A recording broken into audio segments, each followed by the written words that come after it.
저희가 함께 나눌 하나님의 말씀은 고린도후서 9장이 되겠습니다. 여러분 가지고 있는 성경, 신약성경 295페이지가 될 것입니다. 신약성경 295페이지 고린도후서 9장 6절부터 8절 말씀을 담고 있습니다. 6절부터 8절입니다. 세 절밖에 되지 않기 때문에 같이 읽도록 하겠습니다. 시작. 이것이 곧 적게 씹는 자는 적게 거두고 많이 씹는 자는 많이 거둔다 하는 말이라. 각각 그 마음을 정함대로 할 것이요 인생 가운데 아버지 말하니 하나님은 즐겨내는 자를 사랑하시느니라. 하나님은 이 모든 은혜를 너희에게 넘치게 하시나니 이는 너희가 모든 일에 항상 모든 것이 넉넉하여 모든 착한 일을 넘치게 하려 하시니라. 저는 오늘 본문 말씀을 통해서 하나님의 사랑을 받자, 하나님의 사랑을 받자라고 하는 제목으로 말씀을 나눕니다. 기도하고 시작하겠습니다. 아버지 하나님, 이제 주의 백성들이 주의 말씀을 듣사오니 말씀 가운데 함께하여 주시옵소서. 오로지 하나님의 뜻이 이루어지고 우리가 하나님 말씀 앞에 반응하고 순종하는, 결단하는 귀한 은혜가 있게 하옵소서. 예수님의 이름으로 기도드렸습니다. 예수님과 특별한 사람들 외에 세상 사람들과 그리스도인들의 동일한 소망이자 꿈이자 열망이 있다면 경제적으로 넉넉하게 사는 거라고 하는 것에 대해서는 누구도 부인할 수 없을 거라고 생각합니다. 목회자인 저도 가난은 죄가 아니라고 생각하고 단지 가난은 불편하지 죄는 아니라고 생각하지만 귀한 면 저는 부하게 되고 싶은 마음은 없습니다만 삶을 살아갈 때 이렇게 경제적으로 힘들거나 어려운 일은 없으면 좋겠다, 이런 마음이 있는 것도 솔직한 제 마음이기도 합니다. 예수님과 어떤 특별한 사람들도 있는데 특별한 사람들은 가끔 우리 주변에 그런 사람들이 있지만 예수님 같은 경우는 그분은 부요하신 자로서 우리를 위하여 가난하게 되셨다. 그러니까 그분은 가난을 선택하셨죠. 부요하신 분인데도 예수님과 특별한 분들은 참 존경을 하지 않을 수가 없는 그런 것 같습니다. 여러분, 경제적으로 넉넉하게 어려움 없이 살아가는 것, 이것 또한 하나님의 은혜일 텐데, 그렇다면 여러분, 이러한 경제적인 차원에서도 물질적인 차원에서도 하나님의 은혜가 어떻게 임하는지, 어떻게 살아갈 때 이런 은혜가 임하게 되는지 그 정답도 알고 계시나요? 우리의 열망이 있습니다. 경제적으로 넉넉하게 살고 싶어하는 마음이 솔직히 있죠. 그러면 어떻게 살아갈 때 그렇게 될 수 있는지 그 정답도 우리는 알고 있어야 되겠죠. 그 방법 가운데 하나가 오늘 본문에서 말하고 있는 헌금생활입니다. 헌금생활, 성경적인 헌금생활은 매우 중요합니다. 왜냐하면 하나님께 사랑을 받고 하나님의 은혜를 받아서 오늘 말씀한 대로 넉넉한 삶을 살아갈 수 있는 그런 영적인 비결이자 하나님의 뜻이자 하나님의 말씀이기 때문에 우리도 이러한 부분에서 놓치지 말고 잘 들어야 될 줄 믿습니다. 제가 존경하는 목사님이시기도 하고 지금은 살아계시지 않지만 우리 침례교회 대표 목사님 가운데 한 분, 영국의 영적 대풍을 일으켰던 스펄전 목사님, 이분이 얼마나 설교를 잘했냐면 우리 신학교를 다니는 신학생들에게 교수님들이 대부분 설교하면서 이렇게 말할 정도거든요. 설교를 할 자신이 없으면 스펄전 설교를 그대로 읽기만 해도 사람들이 은혜를 받는다, 이럴 정도로 스펄전 목사님은 설교를 잘 하셨거든요. 네, 영국이 우리가 잘 알고 18세기 산업혁명이 일어나자 경제적인 활동을 하게 되는 거죠. 사람들이 이제 돈 맛을 보고 열심히 이제 돈을 법니다. 그때 스펄전 목사님이 약 10,000명 정도 되는 그 교회 이렇게 성도들 이렇게 교회에 있었는데 그들에게 이제 말씀을 전합니다. 뭐라고 하냐면 여러분 우리는 지금 이 경제 상황에 맞춰서 시대의 요청에 맞춰서 여러분 열심히 돈을 버시기 바랍니다. 그러니까 그 10,000명의 사람들이 아멘 하고 소리를 지르는데 막 지붕이 막 날아갈 것 같아요. 막 천장이 막 들썩들썩합니다. 두 번째 이렇게 한 겁니다. 여러분 열심히 여러분이 돈을 벌었으면 여러분 그것을 열심히 저축 저축해서 필요할 때 쓰기 위해서 열심히 저축을 하시기 바랍니다. 그랬더니 이번 더 큰 소리를 아멘 성도들이 더 좋게 합니다.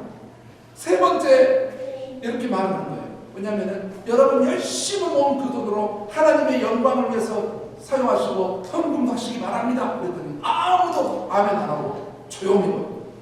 분명히 두 번째까지는 그렇게 크게 아멘했던 분들이. 여러분 이 몇백 년 동안 어쩌면 길게 보면 몇천 년 동안 헌금 생활에 대한 설교는 목회자인 말씀을 선포하는 목회자들에게도 때로는 고충이기도 하고, 왜냐하면 성도들에게도 굉장히 민감한 부분이에요. 왜냐하면 어떤 성도들은 헌금 설교만 하면 알러지 반응을 일으킵니다. 성경적인 헌금 생활을 우리가 잘 들어야 될 필요가 있습니다. 그래서 우리 목회자들이 너무나 이렇게 알러지 반응하고 민감을 하니까 설교를 못하는 거예요. 저도 올해 들어와서 헌금 설교 처음 하는 거예요. 작년에는 거의 안 했었던 것 같고, 왜냐하면 성경을 가르친다라고 하는 저도 가끔 의식이 돼요. 그러면서 이걸 꼭 해야 될까 말 이런데 성령님께서 왜 내 마음을 전하지 않느냐. 그래서 저도 저 성령님의 인도하심에 따라서 용기를 가지고 성경을 이 정도로 이렇게 민감한 부분이 돼요. 목회자들의 고충이기도. 그런데 더 참 이 시대적으로 안타까운 현상은 많은 목회자들이 이 헌금에 대해서 잘못 가르치고 있다는 거예요. 성경에서도 성경을 잘못 해석하고 있다는 거예요. 그래서 왜 그렇게 합니까 했더니 그런 목회자들은 성도들에게 경전이 헌금 생활에 부담을 안 주기 위해서. 그리고 마치 헌금 설교하면 성도들이 안 나올까 봐 여러분 나중에 주님 앞에 가서 무슨 책임을 무슨 문체를 듣고 책임을 하려고 그렇게 하는지 모르겠어요. 목회자들은 주의 종들은 하나님의 말씀의 권위를 가지고 가르쳐야 되는 것이죠. 여러분 제가 존경하는 목사님이 계시고 지금도 제 멘토 중에 한 분이세요. 가끔 목회하거나 삶에 중요한 게 있을 때 꼭 의논하고 그러거든요. 목회자가 멘토가 있다는 것은 굉장히 중요해요. 왜냐하면 그래서 우리 이번에 새로운 목회자 이렇게 구하는 어떤 그 부분에서 질문이 당신의 멘토가 누구냐라고 하는데 대부분 목회자들 중에 잘못된 사람들의 특징은 뭐냐면 멘토가 없어요. 자기가 옳다고 생각해요. 그런데 항상 자기에게 쓴소리를 해주고 옳은 이야기를 할 수 있는 멘토가 있을 때는 목회자들이 건강합니다. 근데 멘토가 오면 이렇게 중요한 거예요. 근데 제 멘토 목사님에게 목사님께서 지금으로부터 약 10년 전에 회화하네 그분이 40년 이상 목회를 해가면서 약 2,000명 정도 대형교회 운영하고 이렇게 하나님께서 주셔서 섬기고 있는데 회환의 고백을 했어요. 우리 교역자들이 모였을 때 혹시 단독 목회에 마음이 있는 사람은 잘 들어라. 근데 저는 그때 진짜 잘 들었어요. 그러면서 무슨 말씀을 하셨냐면 교회가 막 한참 성장해 가고 있을 때 어떤 성도가 있었는데 그 성도의 집사님이 가정이 너무 어려웠대요. 경제적으로 힘들고 어려웠대요. 그런데 이분이 하나님 앞에 헌금을 한다고 자기 결혼 반지, 아이들, 집안의 온갖 분부치를 다 해가지고 하나님 앞에 헌금을 드린 거예요. 헌금을 드리니까 목사님은 너무나 이 집안의 사정을 잘 알고 너무나 사랑하니까 주중에 실망을 하는데 그 헌금으로 하나님 앞에 드렸던 걸 가지고 왔대요. 가지고 가서 집사님 어렵고 힘든데 그 헌금 안 해도 괜찮아요. 괜찮습니다. 그래서 그냥 돌려줬대요. 이제 이 목사님께서 이게 엄청나게 큰 실수를 했다는 것을 그때 이제 깨닫게 되셨네요. 그래서 했더니 그 이후로 그 집사님이 헌금을 안 합니다. 전혀.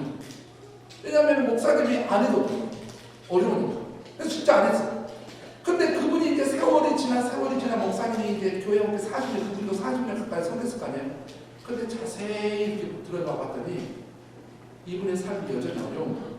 여전히 힘들죠.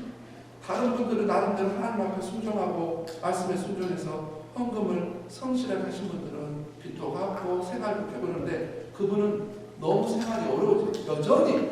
그래서 그분이 40년이 지난 어느 날 우리 목회자들에게 하고 여러분들은 절대 그러지 말라는 거예요. 하나님의 말씀을 가르치고 인간적인 마음을 하지 말고 그때 그분이 하나님 앞에 정성껏 드렸으니까 오히려 가서 기도해주고 하나님 앞에 이렇게 드렸으니 하나님이 가진 은혜를 베풀었다고 했으면 하나님께서 그 물질을 받으시고 오히려 은혜를 주셨을 수도 있는데 본인이 막아버렸다는 거예요. 그 은혜를. 그래서 회안에 고백을 하셨어요. 그때 저는 마음에 아주 그걸 뒀어요. 그래서 제가 그 이야기를 번번이 합니다. 이 이야기를. 여러분, 우리가 뭔가 드릴 수 있다는 것, 사람에게 우리가 뭔가 줄 것이 있다는 것, 내지는 우리 하나님에게 어떤 예물을 드릴 수 있다, 헌금을 할 수 있다는 것은 여러분 은혜입니다. 은혜예요. 왜냐하면 그 다음에 이거는 영적인 행복이에요. 그리고 사랑입니다. 보세요. 어떤 사람에게도, 여러분 사람에게도 사랑하니까 주잖아요. 주면 행복하잖아요. 그리고 이 줄 수 있다는 게 얼마나 내가 줄 수 있다니, 받기만 하면 줄 수 있는 존재라니. 여러분 이게 은혜거든요. 근데 하나님께도 똑같거든요. 하나님께 헌금을 할 수 있다. 은혜. 하나님께 헌금을 할 수 있다. 영적인 행복입니다. 하나님께 헌금을 한다. 하나님이 향한 사랑이에요. 2021년 우리는 성숙이라고 하는 표어와 함께 가고 있습니다. 그런데 우리가 성숙해야 될 많은 영역 가운데 헌금 생활을 성숙해야 돼요. 오늘 본문이 그걸 알려주고 있는 거예요. 사도 바울이 고린도 교회 성도들에게 너희가 어떤 마음으로 헌금을 해야 되고, 어떤 자세와 태도로 헌금을 해야 되고, 왜 해야 되고, 그 다음에 이걸 했을 때 어떤 결과가 일어나는지에 대해서 성경적인 헌금 생활을 오늘 본문처럼 이렇게 잘 가르쳐 주는 데가 없어요. 그래서 오늘 본문 말씀을 통해서 우리는 헌금 생활의 성경적인 그 의미들을 살펴보려고 하는 것입니다. 첫 번째입니다. 헌금 생활은 하나님께 심는 것입니다. 자, 6절을 보세요. 이것이 곧 적게 심는 자는 적게 거두고 많이 심는 자는 많이 거둔다는 말이로다. 이렇게 하면서 7절에 하나님은 절견입니다. 8절에 하나님이 이렇게 말씀하셨어요. 자, 여러분, 많은 사람들이 헌금을 할 때 헌금을 하는 거라고 생각을 해요. 돈을 내는 거라고 생각합니다. 내 생활비, 내가 열심히 노동했던 것을 낸 거라고 생각을 하는데, 여기까지 생각하는 것은 어린아이가 있습니다. 더 순수하고 어린아이들은 이렇게 말합니다. 이렇게 교회가 헌금을 하면 목사님 싹 먹는다고 생각해가지고, 예전에 그렇게 그 목사님 싹 가져가냐고 예전에 양물교회에서 교회 안 다니는 친구가 그런 이야기도 이렇게 했던 기억도 납니다. 여러분, 우리는 헌금을 한다라고 하기 전에 우리가 생각해야 될 성경적인 입장은 뭐냐면 하나님께 심는 것입니다. 오늘 성경에 sow, 심다, 우리 심는 것과 거두는 것, 이것에 대한 정확한 말씀을 하고 있죠. 여러분, 이스라엘, 팔레스틴 땅에 지역의 특성이 있죠. 뭐냐면은 우리가 구약에도 나와 있듯이 젖과 꿀이 흐르는 땅이다 이렇게 했어요. 그럼 이제 젖과 꿀이 흐르는 땅이라고 하면 일반적 사람들이 뭐 비옥한 땅이다 이 정도만 알고 있는데, 젖이라고 하는 건 뭐겠어요? 젖이라고 유목하기에 좋은 땅. 그 다음에 뭐냐면은 꿀은 뭐겠어요? 농업을 하기에 좋은 땅이에요. 그러니까 젖과 꿀이 흐르는 땅이라고 하는 정확한 의미는 유목도 할 수 있고, 그 다음에 농업도 할 수 있는 아주 좋은 땅이다라고 하는 이런 의미입니다. 자, 그러다 보니까 성경에는 이 농경 사회를 비유로 하여, 왜냐하면 심는 것과 거두는 것에 대한 내용에 아주 선포한 내용이 많습니다.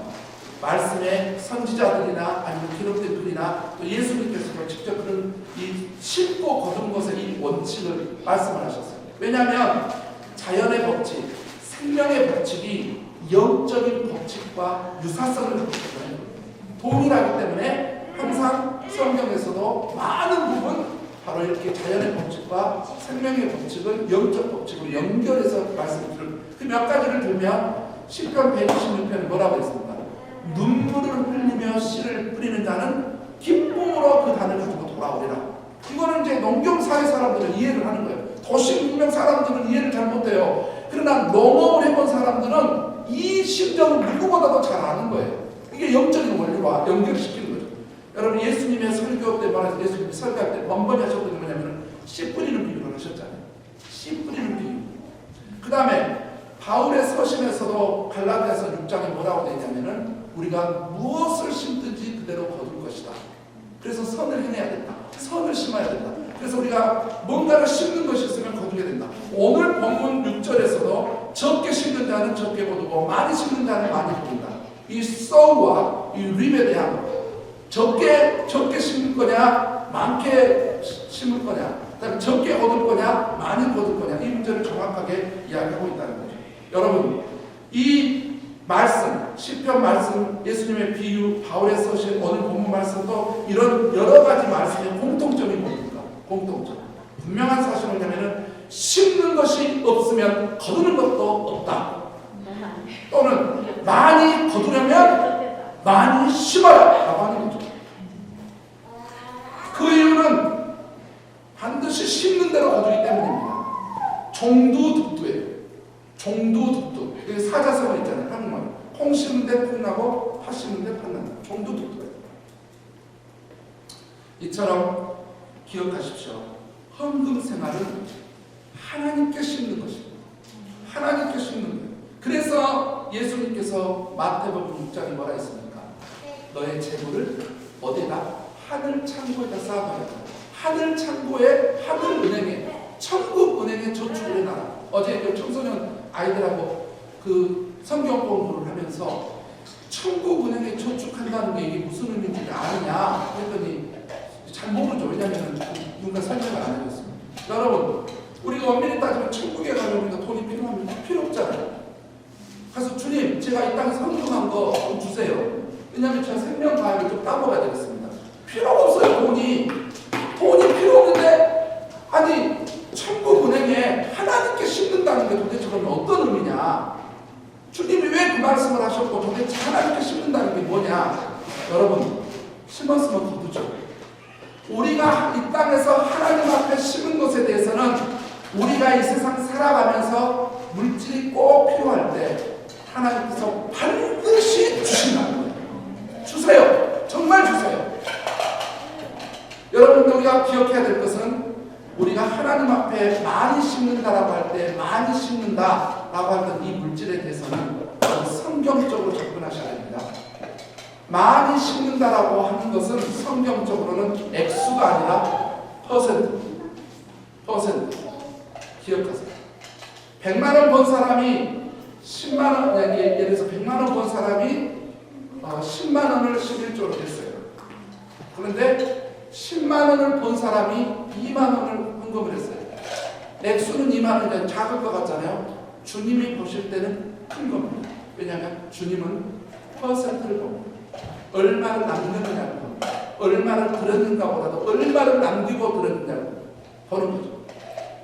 본인의 생활이나 본인의 삶이나 이런 것에 대해서는 엄청나게 넉넉하고 풍요로우면서 하나님 앞에는 도대체 얼마큼을 드리는가 퍼센트를 봅니다. 그게 바로 누가복음 12장입니다. 왜냐하면 과부가 두렛돈을 냈어요. 가장 작은 동전 2개를 넣었어요. 지금 같으면 우리가 아예 1센트짜리가 없으니까 5센트짜리 2개 정도를 넣었어요. 과부가. 근데 주님이 보시고 뭐랬냐면은 가장 많은 헌금을 했다고 하는 거예요. 주님이 왜요? 그랬더니 왜냐하면 이 과부는 생활비 전부를 없는 중에 드렸다. 주님이 보는 거는 액수도 있지만 주님이 보시는 것은 뭐냐면 퍼센트를 보는 얼마를 남겼느냐가 얼마를 드렸느냐. 그래서 여러분 기억하세요. 우리가 하나님 앞에 심은 것에 대해서는 이 땅에서 반드시 거두게 되는데, 거두게 될 때는 얼마를 거두게 될지는 이거는 상상할 수 없어요. 왜냐하면 얼마라고 말할 수 없어. 왜냐? 드리는 것은 정해졌지만은 주시는 것은 하나님이 거기 몇 배를 붙여줄지는 아무도 모르는 거예요. 아무도 몇 배를 붙여줄지는 아무도. 어떤 사람은 엄청나게 물질이 많이 필요한 사람은 많이 줄 수도 있고, 너는 딱 이 정도만 가지고 살아가면 적게 줄 수도 있어요. 얼마 줄지는 하나님의 주관이기 때문에 모르는데, 분명한 사실은 우리가 하나님 앞에 심은 것에 대해서는 반드시 우리 생애에 거두게 된다라고 하는 사실을 기억하시길 바랍니다. 여러분, 찬양에도 나와 있듯이 거짓이 없으신 우리 하나님, 거짓이 없는 하나님의 말씀을 온전히 신뢰하십니다. 두 번째입니다. 오늘 본문 말씀에서 우리가 알아야 될 성경적 헌금 생활 두 번째는 헌금 생활은 자원함으로 해야 된다. 자원함으로. 7절을 보면 각각 그 마음에 정한 대로 할 것이요 인색함으로나 억지로 하지 말지니 하나님은 즐겨내는 자를 사랑하십니다.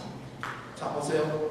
목사님 어디 자원하는 말이 없는 것 같은데, 그런데 이 말 자체가 정한 대로 한다, 인색과 억지로 하지 않는다, 즐겨낸다, 이게 자원한다라고 하는 그 마음에 다 내포되어 있단 말이죠. 제가 이제 말씀을 준비하다 보니까 자원한다. 성경적으로 자원한다라고 하는 이 말씀에 대해서 제가 연구를 하게 됐고 연구하면서 너무 큰 은혜가 있었어요. 성경에 자원한다라는 이 말에 이제 제가 그 부분을 여러분들에게 함께 나누고자 합니다. 우리가 신앙생활에서 자원하는 마음이 굉장히 중요하죠. 자원하는, 억지로 하는 게 아니라 자원하는 마음이.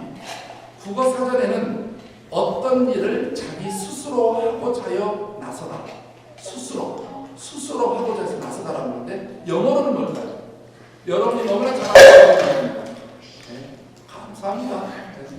여러분 영어가 뭘까요? 영어로 볼런티어 여러분이 영어로 단어를 쭉 다 찾아보시면 다 봤어요. 사전 볼런티어 단어부터 알파벳부터 끝까지 의미 있는 거 다 찾아봤어요.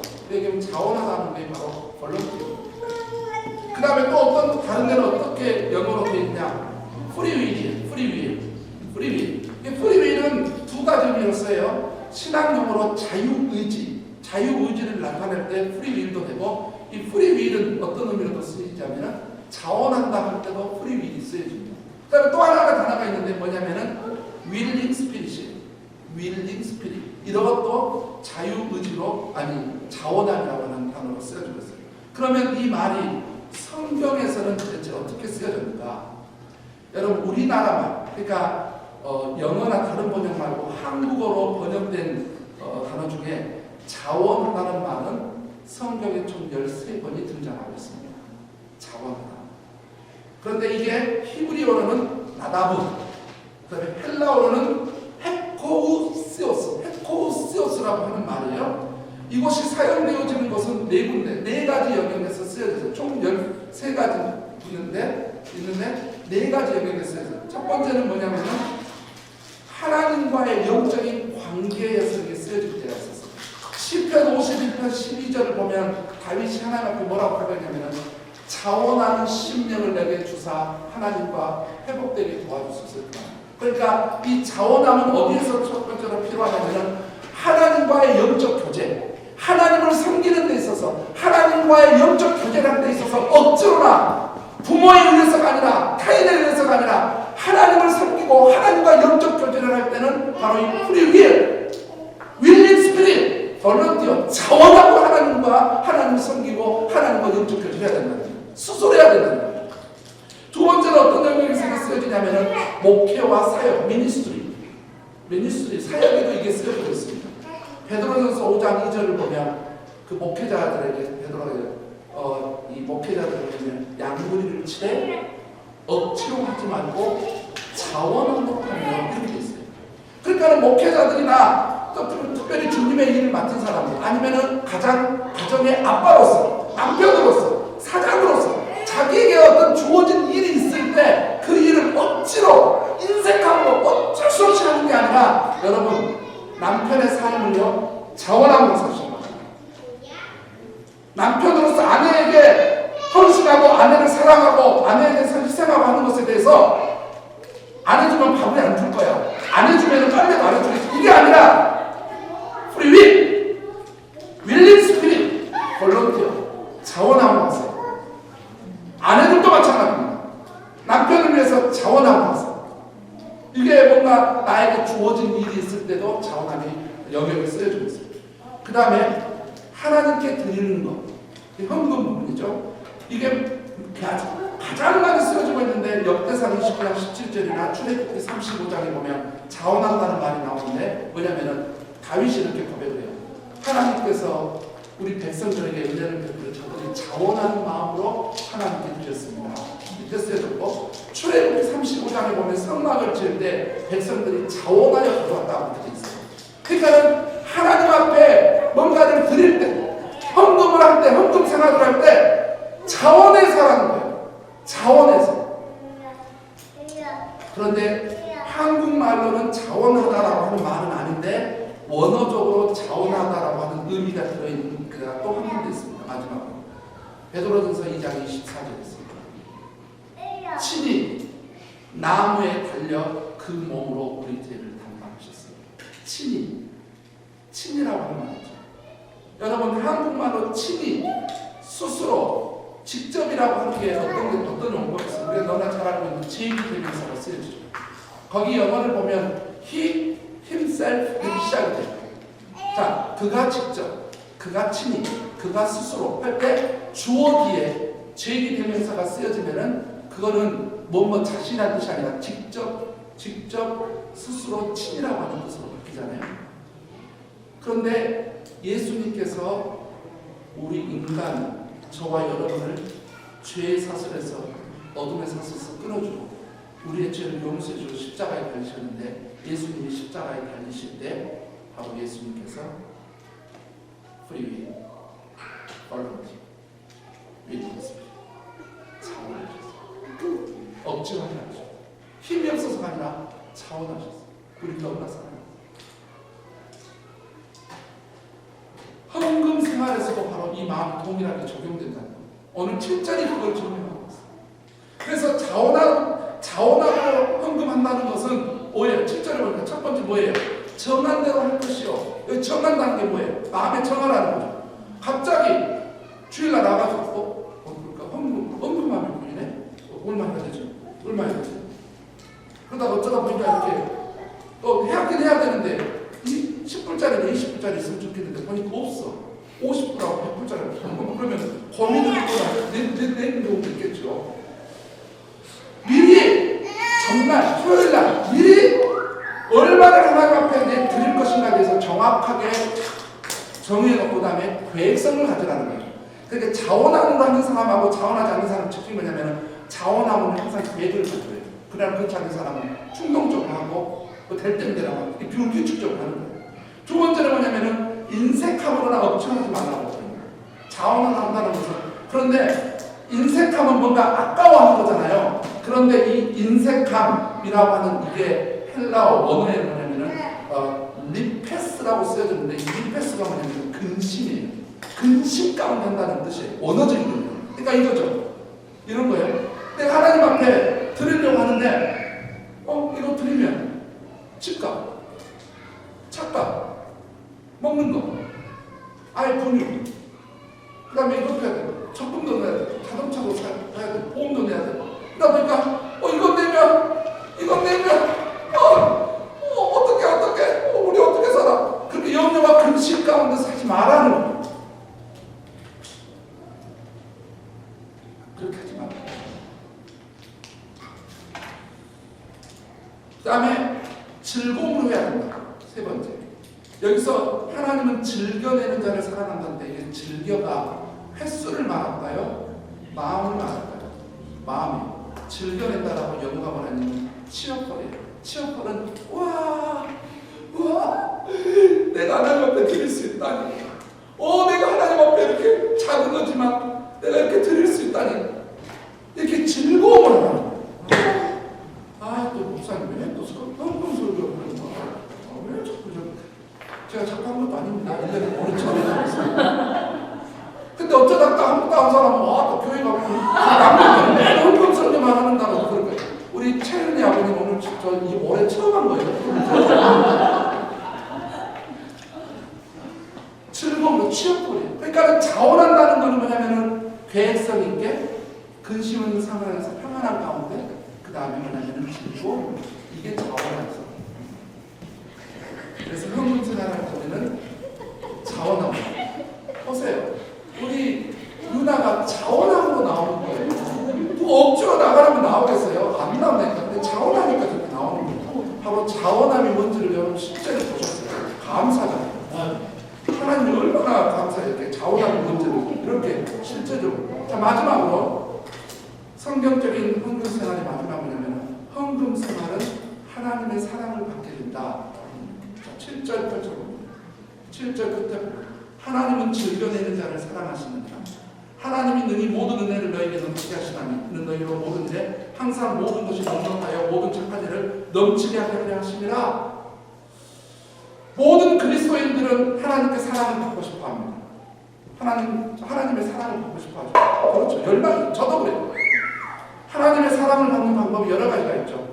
요한복음 14장 21절 같은 나의 계명을 가지고 지키는 자라 나를 사랑하는 자는 내 아버지께 사랑을 받을 것이요 나도 그를 사랑하여 그에게 나를 나타내리라. 하나님의 말씀대로 살아가면 하나님 사랑해 주셔. 그런데 오늘 하나님께 사랑을 받는 방법이 또 하나가 있어요. 그건 뭐냐? 자원함으로 하나님 앞에 헌금을 할 때 하나님을 즐겨내는 자를 사랑하시는 거예요. 그런데 우리가 눈여겨봐야 돼요. 8절 말씀. 하나님이 우리를 사랑하신다고 그랬는데 8절에는 갑자기 하나님이 능히 모든 은혜를 너희에게 넘치게 하시나. 그러면 이 말씀에서 하나님이 우리를 어떻게 사랑한다는 말인가? 우리가 하나님 앞에 헌금을 하면 하나님 우리를 사랑한다는데 어떻게 사랑한다는 말인가? 8절에 바로 그 영적 비밀이 들어있는 거예요. 어떤 것이? 8절을 잘 보세요. 하나님께서 은혜를 베푸시는데 도대체 어떻게 은혜를 베푸시느냐? 영어를 보면 이 부분이 있어요.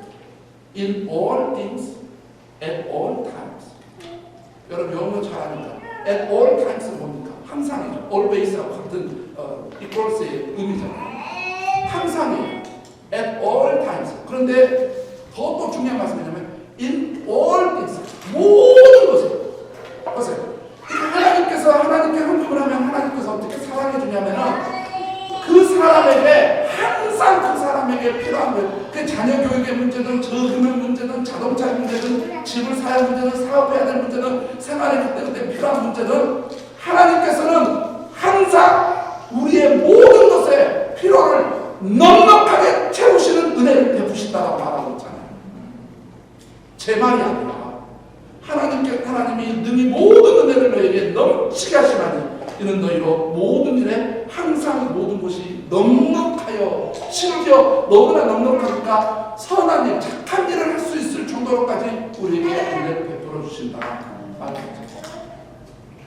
기가 막히게 이렇게 사랑을 해주신다. 우리 하나님 앞에 드리면 하나님께서 우리의 필요를 이렇게 더 넉넉히 채워주십니다. 그래서 빌립보서 4장 19절에서 우리가 그리스도 예수 안에서 영광 가운데 그의 풍성함을 따라 하나님께서 너의 모든 쓸 것을 채우시리라. 바로 이 말씀이 이제 이런 의미가 하나님 이래서 모든 쓸 것을 필요를 채우신다는 겁니다. 여러분 혹시 여러분 주변에 그런 사람이 있으면 저한테 소개 좀 해주세요. 제가 한번 조사를 해보고 싶은데 하나님 앞에 자원함으로 드렸던 사람들이 가난하게 된 사람이나 잘못된 사람이 있으면 저한테 좀 알려주세요. 저는 한 명도 못 봤거든요. 53년 동안 하나님 앞에 정말 자원하는 마음으로 하나님을 사랑하는 마음으로 하나님 위해서 최선을 다해서 자원하고 하나님 앞에 예물을 드렸어요. 헌금을 했어요. 그런 사람들 중에 잘못된 사람이나 가난하게 된 사람이 있으면 저한테 소리를 저는 한 명도 못 봤어요. 하나님의 말씀 사실인 것을 저는 증명했어요. 여러분 하나님은 자원함으로 헌금하는 사람들은 이렇게 사랑해서 이렇게 은혜를 베풀어 주십니다. 말씀 정리합니다. 여러분 요한복음 14장 21절 제가 말씀드렸듯이 여러분이 하나님을 사랑한다면 하나님의 말씀에 순종하고 하나님을 사랑한다는 것을 보이십시오. 근데 우리가 알아야 될 게 이 헌금 생활에는 의무제와 자원제가 있어요. 이제 이것을 성도들이 잘 모르니까 또 목사들이 잘못 가르치니까 이걸 잘 안 돼 있는 거예요.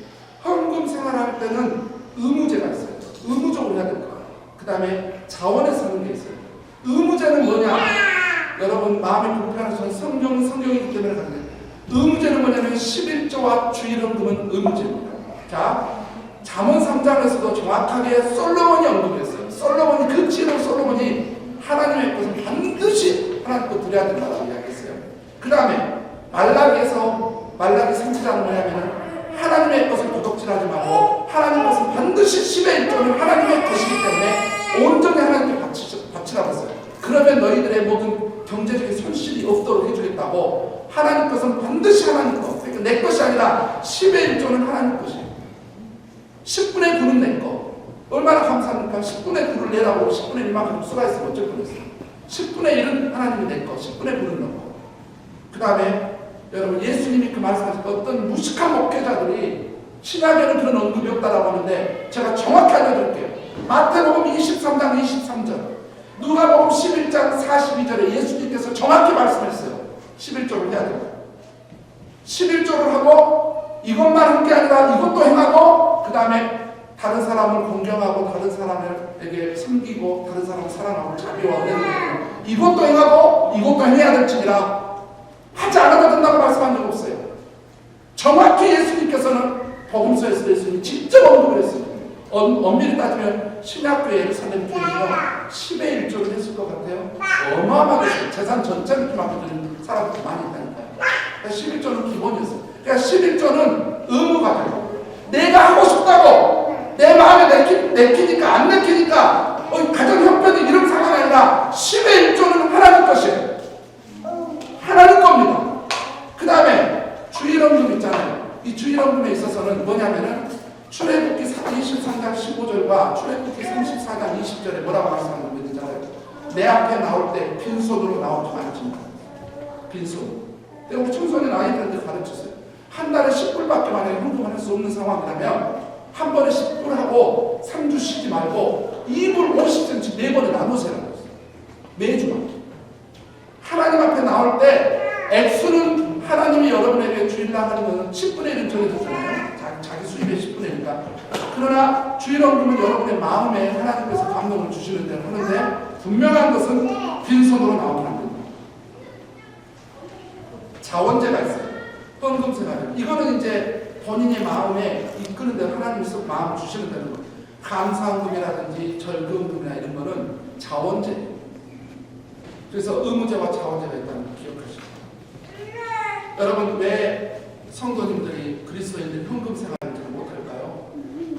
물질이 없어서일까요? 한번 정확히 엄밀히 한번 쓸까요? 여러분 관찰해보고 평가해 보십시오. 물질이 없어서일까요? 저는 아는 것 같아요. 뭐냐? 믿음이 없어서 못해요.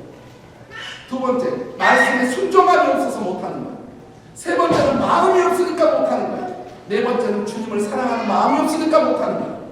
물질이 없어서 못하는 게 아니라 저는 우리 양물교회 성도님들에게 왜 이 부분을 이렇게 강하게 눈치감으로 이야기하느냐라고 하는 것은 저는 우리 성도님들이 하나님 앞에 말씀에 순종해서 자원하고 하나님 앞에 즐겁게 들으심으로써 마땅히 의무제 내야 될 것, 하나님 것, 그 다음에 하나님 앞에 즐겁게 내야 될 것 말씀을 순간 내므로써 오늘 말씀대로 하나님을 즐겨내는 자를 사랑하십니다. 이 사랑이 어떻게 표현되느냐? 바로 너의 삶에, 우리의 삶에 필요한 모든 것들을 넉넉하시게 하시는 하나님의 은혜. 이 모든 은혜가 우리 성도님들에게 임하기를 원합니다. 더 풍족해지기를 원합니다. 네? 더 경사스러운 일이 있으면 좋겠어요. 로또에 당첨됐다라고 저한테 알리지는 마세요. 저는 개인적으로 로또를 해본 적도 없고 하는 걸 좋아하지도 않습니다. 근데 만약에 여러분이 로또를 해서 합법적인 도박 아닙니까? 그냥 즐거워하시는데 11조는 내세요. 그런데 뭘까? 그 웬만한 이름 쓰지 말고 하세요. 왜냐하면 여러분들이 그거는 여러분의 신앙의 양심에 따라서 하게 되는데 제가 그거 하니까 죄가 아니라 그렇게 말하지는 않겠습니다. 근데 여러분 저는 우리 모든 성도님들이 정말 하나님께서 주신 은혜에 따라서 이렇게 삶에 넉넉하고 풍성한 이런 경제적으로 이런 부분의 은혜가 여러분 삶에 있기를 주님의 이름으로 축복합니다. 아버지 하나님 감사합니다. 하나님의 말씀대로 살아감으로 순종함으로 이 말씀대로 이루어지는 것을 우리 모든 성도들이 경험하게 도와주옵소서. 예수님 이름으로 기도했습니다.